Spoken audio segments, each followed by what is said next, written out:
আজ বানাবো মটন কিমার তরকারি। তার জন্য ওভেনে প্যান বসিয়ে গ্যাসটা জ্বেলে দিয়েছি। এদিকে আলুগুলো ডুমো ডুমো করে কেটে ভেজে রেখেছি, আর 4টে মিডিয়াম সাইজের পেঁয়াজ কুচিয়ে রেখেছি, আর কিমাটাকেও ভালো করে বেছে ধুয়ে রেখেছি। প্যান গরম হয়ে গেছে, এবার পরিমাণ মতো তেল দিয়ে দিলাম।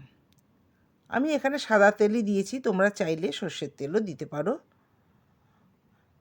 ফোড়নে দিলাম 2টো গরম মশলা, তেজপাতা, শুকনো লঙ্কা ও সামান্য গোটা জিরে। ফোড়নটা একটু ভেজে নিচ্ছি। ভাজা হয়ে গেছে, আমি এবার কুচনো পেঁয়াজগুলো এতে দিয়ে দিলাম। কুচনো পেঁয়াজটাকে একটু লাল লাল করে ভেজে নিচ্ছি। লাল লাল করে ভাজা হয়ে গেছে, আমি এতে 1 চামচ নুন ও 2 চামচ আদা রসুন বাটা দিয়ে দিচ্ছি।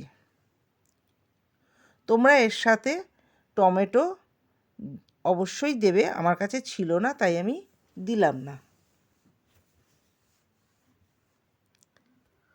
মশলাটা একটু ভাজা ভাজা হলে আমি এতে দিয়ে দিলাম 1 চামচ হলুদ, 1 চামচ জিরে গুঁড়ো, হাফ চামচ ধনে গুঁড়ো, 1 চামচ লঙ্কার গুঁড়ো।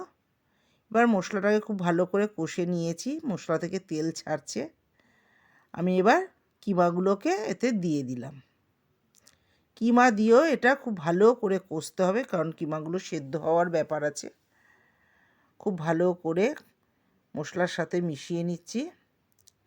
রং হওয়ার জন্য একটু দিয়ে দিলাম কাশ্মীরি লঙ্কা, সামান্য চিনি। ঢাকা দিয়ে দিয়েছিলাম, মশলাটা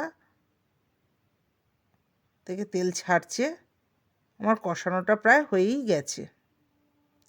এবার আমি এতে দিয়ে দিলাম ভেজে রাখা আলুগুলো। ভেজে রাখা আলুগুলো দিয়েও কিছুক্ষণ নাড়াচাড়া করব। এবার একটা বাটিতে আমি গরম জল করে রেখেছি, আমি সেই জলটা দিয়ে দেব।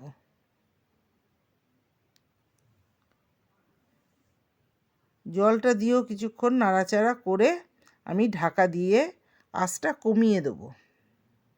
ঢাকাটা দিয়ে দিলাম, আঁচটা কমিয়ে দেবো, ভাপেতে আলুগুলো সেদ্ধ হয়ে যাবে। অনেকটাই হয়ে এসেছে, আলুগুলো প্রায় সেদ্ধ হয়ে গেছে।